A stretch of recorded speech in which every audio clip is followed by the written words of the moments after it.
Mis queridos amigos, en estos días la Iglesia de los Santos de los Últimos Días, la Iglesia de los Mormones, nos ha llamado mucho la atención porque tienen diversas situaciones que nos llaman la atención. Por ejemplo, ellos creen que los nativos americanos son descendientes de judíos, cosa que no tiene fundamento ni en historiadores ni en arqueólogos. Eso es lo que... El libro del Mormón dice muchas cosas extrañas, como que Adán y Eva vivieron en el condado de Jackson, Missouri. Sí. En la escuela me enseñaron que los primeros hombres vinieron de África. No puedes creer todo lo que te enseñan en la escuela, Stan. Por eso, mis queridos amigos, en este video vamos a ver varios testimonios de ex mormones y también vamos a ver el video de una chica que entró a una iglesia mormona, a una iglesia de los santos, a ver cómo era el servicio, cómo era el trato y cómo fue su experiencia en esta iglesia. Así que, mis queridos amigos, les invito a quedarse hasta el final del video y suscríbanse para más videos como este. No estaba segura si me tenía que poner falda, así que pregunté y me dijeron que está un poco más aceptado que una mujer vista pantalón, aunque no es lo usual. Así que iré en pantalón para sembrar un poquito el caos. Sabrina aprovechó para sacar sus zapatos de monja a pasear. Miren lo que horribles son. Entonces, ¿qué? ¿Parecemos mormones o qué? No saben la pereza que me da hacer esto un domingo por la mañana y tan temprano. Pero también me da curiosidad porque gracias a los mormones es que yo soy agnóstica hoy en día, porque aquella vez que hicimos el primer video sobre ellos, toda la historia de que el ángel Moroni le habló a Joseph Smith y que Jesús visitó América después de su resurrección, me pareció, ¿cómo decirlo de una manera que suene bien? Muy original, pero eso hizo que comparara esa historia con la mía como católica. Por ejemplo, la Santísima Trinidad, que Jesús, Dios y el Espíritu Santo son una sola persona, y el Espíritu Santo además es una paloma que preñó a María y todo esto se lo anunció un ángel. Pues mi propia religión me lo estaba poniendo difícil y me tuve que sincerar y decir, ok, yo soy agnóstica. Bueno, ya llegamos. Vamos a asistir a un servicio en el que cantan himnos, leen el libro de Mormón y dicen algunas palabras para guiar a la congregación. Vamos a ver qué tal. Lo más peculiar de todo fue el momento de la reunión sacramental, que asemeja a la comunión católica, solo que en vez de hostias dan pan y en vez de vino dan agua. Que los mormones no pueden tomar alcohol, Pero bueno, diferente menú, pero mismo concepto. Colocan el pan y el agua debajo de un mantel blanco que con mucha imaginación es el cuerpo de Cristo al que representan, y lo reparten todo mientras cantan. No hay imágenes por ningún lado, ni cuadros, ni estatuas, ni frescos, ni mosaicos, ninguna expresión artística que haga que valga la pena para un hereje como yo visitar un lugar sagrado. Pero eso sí, toda la ceremonia es muy tranquila. No te mandan a levantarte, sentarte, arrodillarte, como solo ocurre en las mejores clases de aeróbics y misas católicas. Por un momento me asusté porque una señora se me acercó y me dijo que me invitaba a asistir a la reunión que iban a tener en el grupo de mujeres, cuando en realidad el motivo de mi visita era hablar con los misioneros. Pero tuve la suerte de que la señora se confundió y ese día no se iba a reunir el grupo de mujeres, y menos mal para mí. Porque la parte más interesante fue poder hablar con los dos jóvenes misioneros a los que con mucho respeto les preguntamos por qué, si no pueden beber café, porque tiene cafeína y genera adicción, sí pueden tomar Coca-Cola. La respuesta fue que la Coca-Cola quizás no es tan dañina. En fin, que era de esperar que todas las respuestas fueran políticamente para ellos correctas. E incluso me sorprendió que algunas eran las mismas que ofrece su página web en el apartado de preguntas frecuentes. Estaré compartiendo algunas de ellas alternadas con los testimonios que vienen a continuación para poner en perspectiva la experiencia de algunos con el discurso oficial de la Iglesia Mormona. Así que sigamos con los testimonios. Me sorprendió gratamente que muchos de estos no fueran anónimos, lo cual me lleva a pensar que la actitud de algunas congregaciones hacia sus miembros inactivos es menos hostil que la de otros cultos, como por ejemplo los testigos de Jehová. Otra cosa en común en la mayoría de estos relatos es que una de las cosas que más valoran de esta fe es su sentido de comunidad, cómo se apoyan los unos a los otros, tanto si necesitan un favor puntual o están pasando por alguna dificultad. Y es que es fácil hacer amigos en una congregación. Esta es la opinión son incluso de los que rompieron todo lazo con la iglesia, situación tras la cual algunos han podido seguir en contacto con miembros activos. En cuanto a los aspectos negativos, uno de los principales que se ha señalado a lo largo del tiempo es el racismo. El siguiente es un testimonio anónimo de un hombre que fue mormón de los 8 años hasta los 23 años, que nos cuenta su experiencia de cuando fue misionero. Cuando era misionero, era más importante el misionero norteamericano que el misionero latino, a tal punto que tenía incluso hasta mejores atenciones médicas que el misionero latino. Eso fue algo que siempre critiqué, pero debido a esas opiniones que tenía, se me consideraba una persona que estaba en contra de los líderes. Y eso me provocó bastantes dificultades en el aspecto interno de la iglesia. Hay varios pasajes en los libros sagrados de los mormones en los que se afirma que tener la piel oscura es una maldición divina. Aprovechamos para hablar de esto con los misioneros y lo que nos explicaron, y de esto me di cuenta unos días después ya en casa, es lo mismo que aparece en la página de preguntas frecuentes de su iglesia. Y es lo siguiente. ¿Por qué no leemos algunas escrituras del libro del Mormón? Oh, sí. Ahora tenemos uno de estos, ya que muy amablemente nos lo regalaron. Leo: invita a todos ellos a que vengan a él y participen de su bondad, y a nadie de los que a él vienen desecha sean negros o blancos, esclavos o libres, varones o mujeres, y se acuerda de los paganos, y todos son iguales ante Dios, tanto los judíos como los gentiles. Muy bien. ¿Pero qué hay de los pasajes racistas? Uno de ellos también lo encontramos en el libro de Mormón.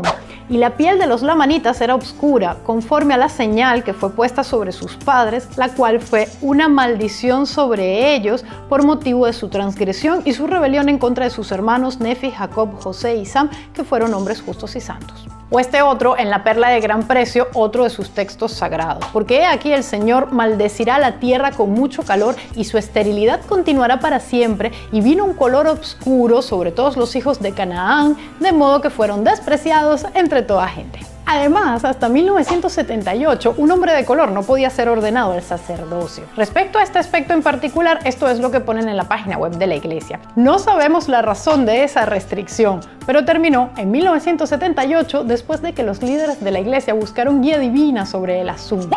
Desde entonces, la ordenación al sacerdocio ha estado al alcance de todos los varones dignos de la iglesia. Y yo me pregunto, ¿por qué no buscaron la guía divina antes? Me imagino que este episodio fue más o menos así. Chicos, ¿se han fijado que no hay obispos negros? Ay, es cierto, pero no es como que los hayamos discriminado. ¿O acaso alguna vez algún negro les ha pedido ordenarse? A mí no, a mí tampoco. Quizás son tímidos. O quizás no saben expresarse con propiedad. Ya sé, preguntémosle al Padre Celestial a ver qué piensa. Ya dejen de decir pendejadas y permitan que los negros puedan ordenarse. Es más, ya que estaban, ¿por qué no aprovecharon para incluir a las mujeres? ¡Oh! No, mejor no entremos en ese tema, que ya eso es mucho pedir para casi cualquier iglesia cristiana o judía, o musulmana, o budista. Ok, mejor paro. Otro aspecto por el cual los mormones han sido señalados es por su homofobia. Los misioneros con los cuales hablamos nos dijeron que si perteneces al colectivo LGBT puedes ser un miembro activo de la congregación. Pero lo cierto es que desde hace algunos años, si los miembros de la iglesia son parte de un matrimonio entre personas del mismo sexo, estos son considerados apóstatas. Y sus hijos no pueden recibir el bautismo y hacerse miembros de la iglesia a no ser que renieguen de las uniones entre personas del mismo sexo. El siguiente testimonio es de una mujer que pertenece al colectivo LGBT. Ella es lesbiana y tomó distancia de la iglesia. Yo me retiré de la iglesia hace 10 años. Yo tengo 33 años. Me retiré porque soy lesbiana. Entonces sentía mucha presión para contraer matrimonio. Y cuando decidí aceptarme fue cuando yo decidí alejarme de la iglesia. No les di un motivo, creo que hasta el momento ellos no saben por qué me retiré. Pero mi relación con los miembros activos es, voy a decir que buena. Escuchemos ahora a Luis García, un joven venezolano que cuenta cómo sufrió un trato homofóbico por parte de su congregación. ¿Qué implica cargar con la etiqueta de ser un ex mormón gay? es una carga. A pesar de que puedo decir que la parte negativa la he superado, es importante resaltar que fue muy difícil salir adelante dentro de la localidad donde yo vivía en Venezuela. El evitar las miradas, el evitar el ser juzgado, perteneciendo a una comunidad tan cerrada, perteneciendo a una comunidad tan machista como lo es la comunidad mormona, tan homofóbica como lo es. Y pienso que fue o es difícil cargar aún a pesar del tiempo con esta etiqueta, puesto que siempre te van a ver como el bicho raro de la congregación, como la persona que no es deseada o como la persona que tiene conductas aberrantes dentro de la organización. El rechazo de los gays en la comunidad mormona es motivada por los líderes. Ellos indican que se fundamentan en la Biblia, en el libro de Mormón. Sin embargo, cada líder en particular pone un toque personal a cada una de las decisiones con relación a la comunidad LGBT. Este otro testimonio anónimo es de una mujer a la que le hicieron una terapia de conversión. Teníamos como una cita con el obispo, donde el obispo te hacía preguntas. Y una de ellas era de que si me gustaba alguien de mi mismo sexo. Le dije que sí me gustaba alguien de mi mismo sexo, pero que no hacía nada al respecto. Me llevó en una pieza donde estaba totalmente vacío, era una de las salas más grandes, estaba toda oscura y solamente había una luz sobre mí. Uno de los era enfrente mío y el otro daba vueltas alrededor mío como literalmente una película de policías. Y era a mí me dio mucho miedo, y más porque siempre me dijeron que un hombre y una mujer no podían estar en la misma sala juntos, solos. Y me decían cosas como que me tengo que arrepentir, me obligaron a arrepentirme, me decían que iba a arder en el infierno y que estaba haciendo cosas impuras, cosas sucias, que eso era ir en contra de la naturaleza y que si era así ni siquiera me iba a poder pasar. Después de cada misa que teníamos, obviamente que teníamos de la mañana hasta el mediodía, al final teníamos algo que se llama la Santa Cena. Y durante un mes no pude comer la Santa Cena.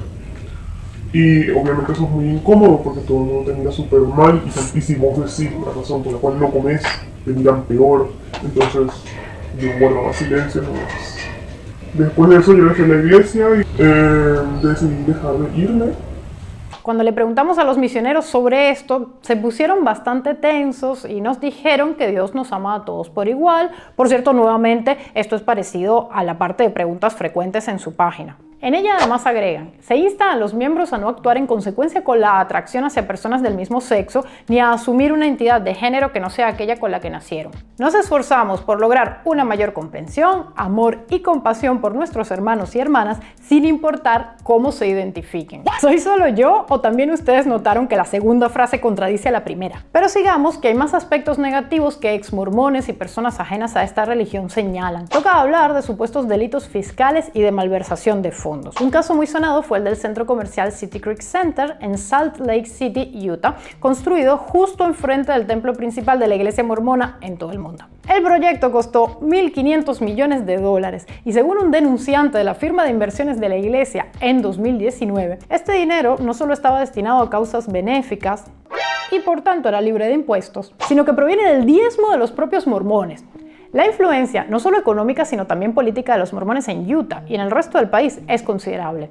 Varios mormones han ocupado importantes cargos en el gobierno y en 2012 Mitt Romney fue el primer candidato a la presidencia mormón. Entre los distintos testimonios que recibimos, el de Alejandro Mejía, quien fue mormón por 30 años, afirma que dentro de la iglesia opera una mafia, pues en una ocasión en la que señaló un faltante en la contabilidad del diezmo, sus superiores lo relevaron de su rol y la auditoría que estaba realizando procedió sin él. En su caso, la congregación le dio la espalda.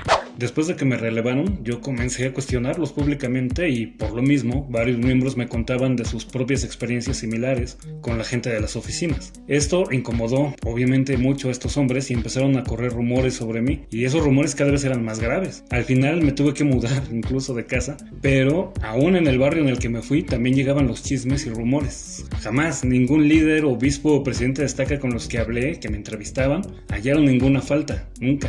Pero por cuestiones de la vida me tuve que mudar de nuevo y volví a la misma estaca. En cuanto ellos supieron que estaba de nuevo por allá, de inmediato me citaron para un consejo disciplinario, acusándome de cosas que jamás hice. Y aun y cuando yo tenía como testigos confiables a mi actual obispo y a mi exobispo, Aún así, decidieron excomulgarme.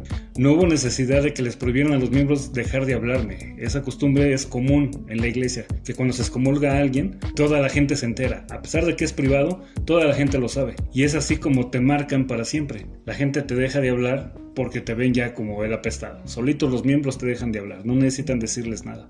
Valia Guillén, quien perteneció a la Iglesia Mormona desde 1984 hasta 2014, considera que se trata incluso de una verdadera secta. Por cierto, pueden seguirla en su canal Exmo María Magdalena, donde comparte parte de su experiencia como mormona. ¿Por qué considero que son una secta? Pues hoy en día sí lo considero, que son una secta de manual. Lo tengo claro gracias a toda la información de investigaciones psicológicas que enmarcan todas las características de una. Profesionales como Steven Hassan, entre muchos otros psicólogos a los que estoy súper agradecida, definen muy bien este fenómeno. En el caso de Hassan, con su modelo BITE, que comprende el control del comportamiento, que bajo el pretexto de ser honrados, castos y benevolentes, éramos sutilmente empujados a cumplir con cierta manera de vestir, disuadiéndonos de ingerir según qué alimentos y sustancias, inmiscuyéndose hasta en nuestra vida sexual y financiera, estaban metidos en todo. También está el control de la información, escondiendo los orígenes reales del Libro de Mormón y la personalidad narcisista de José Smith, su líder fundador, entre cientos de mentiras del pasado y encubriendo abusos y estafas del pasado y del presente. Está el control del pensamiento, que nos manipula y se aprovecha de nuestros sesgos cognitivos para crear una mentalidad en blanco y negro. Y por último, el control de las emociones, creando miedo, culpa y vergüenza, todo con chantaje emocional y persuasión coercitiva. En todo caso, no todos piensan esto. Algunos simplemente se limitan a señalar que son muy conservadores y que sus valores no siempre encajan con un estilo de vida moderno. Escuchemos a Jesús Retali, quien fue mormón 12 años, 2 como misionero.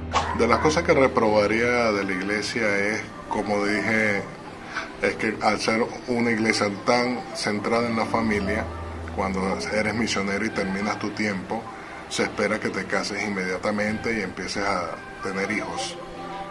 Pienso que todo tiene su tiempo y que la gente no se casa porque no quiere. Samuel González, quien ha sido miembro por 18 años, ahora menos activo, que ha tenido varios roles y fue misionero por 2 años, da un ejemplo de cómo la iglesia ha implementado cambios para ser más inclusiva. Nos habla de la investidura, una serie de rituales para dar poder divino a los participantes. La investidura ha tenido cambios a lo largo de la historia. En 1990 tuvo un cambio, se quitaron algunos castigos por no cumplir estas leyes. En el 2018 se hicieron otros cambios en los cuales hablaban de igualdad de condiciones en cuanto al hombre y la mujer, y eso evitó que se siguieran teniendo algunas interpretaciones que resultaban machistas o que permitían el abuso en pro de una familia eterna. Todas estas son críticas diferentes a aspectos sociales que tienen que ver con esta religión. Pero ¿qué tan consistente es el aspecto religioso? Samuel González nos explica cómo los ritos mormones tienen elementos de otras instituciones y culturas. Algo muy importante también es que eruditos de la iglesia reconocen que la investidura cuenta con fragmentos de elementos masónicos, egipcios, hindúes, gnósticos y hasta judíos. Pero se considera que es como parte no solamente de una restauración del cristianismo, sino una restauración de la comunicación de Dios con sus hijos desde el principio de los tiempos, desde Adán y Eva hasta ahora. Si bien muchos sostienen que los ritos comparten elementos con la masonería, la respuesta oficial es que estos han sido dictados por Dios. El siguiente testimonio anónimo de un hombre que fue mormón por 27 años nos cuenta lo que considera son contradicciones dentro de estos ritos. Mi experiencia personal y mi impresión con estas ceremonias, inicialmente cuando yo creía es que pues era algo inspirado por Dios, eran cosas que realizaban todos los creyentes en la antigüedad, mandadas por los profetas, pero no dejaba de ser inquietante el ver cosas que normalmente todos los domingos asistiendo no veías, cosas como utilizar una ropa especial, como adoptar ciertas posturas, realizar señales con las manos, dar saludos que no se hacían, de los que no se hablaban, y que en cierto momento pudiera parecer contradictorio porque los domingos te dicen que quienes utilizan este tipo de métodos para identificarse pues son peligrosos, son combinaciones secretas en su lenguaje, y después a ti te las enseñan y te dicen que esto es indispensable para entrar en el cielo. Pues sinceramente es bastante impresionante. Jesús Retali nos contó cómo fue su experiencia cuando cuestionó ciertos preceptos dentro de la iglesia mormona. Cuando empecé a hacerme cuestionamientos y preguntas sobre cosas de la teología, la respuesta que obtenía de los líderes era de que todo será revelado en su momento, o esa doctrina profunda, o no pienses en cosas que no son relevantes para la salvación. Y tenía preguntas y sencillamente no encontré respuestas, sino más dudas a medida que indagaba más. Este otro testimonio anónimo es de un mormón activo desde 2021. Si bien no está seguro sobre una de las afirmaciones que se hace dentro de su religión, que todos tuvimos una vida antes de esta y que fuimos enviados al mundo con un propósito y misión, sí cree en que los nativos americanos descienden de los judíos. Si hay mormones o santos de los últimos días que creen literal o que interpretan literalmente que hubo judíos en América. Soy partícipe de ellos, en cierto modo, como mexicano, conociendo la historia de México y conociendo la historia de la civilización azteca o mexica, en la parte en la que ellos fueron enviados por su dios Huitzilopochtli a buscar la ciudad donde se deberían de asentar, y que esta era donde encontraron un águila devorando una serpiente sobre un nopal. Concuerdo que esta parte suena muy parecida a la parte de que fueron enviados los nefitas en aquella época a buscar esa tierra prometida, a buscar esa tierra donde asentarse, donde la tierra donde el Señor les había prometido. Y también en la tradición o en la cultura mexicana se nos enseña, igual en las escuelas, esta parte de que su dios Huitzilopochtli regresaría a ellos, que es la parte en la que interpretamos, o bueno, al menos yo he querido interpretar esta parte como de que Jesucristo era ese Dios y que Él es quien regresaría. Y por último, pero no menos importante, me gustaría hablar no de una inconsistencia como tal, sino más bien de un, llamémoslo, agujero de guión. Se trata de una figura muy importante para los mormones, pero de la cual ellos no saben nada. Nada más y nada menos que la contraparte femenina del mismísimo Dios, el Padre Celestial, y por tanto, la madre de todos nosotros. Les pregunté a los misioneros cómo era ella, y me dijeron lo que acabo de decir y poco más, a lo cual Antonio preguntó si estaba en un rango inferior a Dios, como la Virgen María, por ejemplo, y ellos contestaron que no, que ambos eran igual de importantes. ¡Toma esa, Virgen María! Ahora bien, lo curioso es que siendo tan importante, los mormones apenas la mencionan. Muchas gracias a todos los que participaron en este video y a la congregación que nos invitó a visitarlos tan amablemente. Si quieres ver un video similar a este, pero con las experiencias de testigos y ex testigos de Jehová, haz clic aquí. ¡Chao!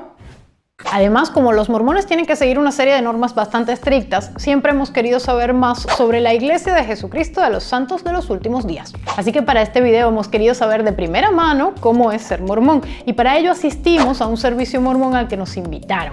Bueno, nos invitaron después de que Antonio les escribió con el pretexto de que queríamos conocerlos, pues estamos evaluando cambiarnos de religión. Y también pudimos conversar con dos misioneros, uno de Utah y otro de Nevada, quienes con mucha paciencia contestaron a nuestras preguntas incómodas. Además, recibimos el testimonio de decenas de ex mormones y algún que otro mormón activo de nuestra comunidad que quiso compartir con todos nosotros los pros y contras de esta fe.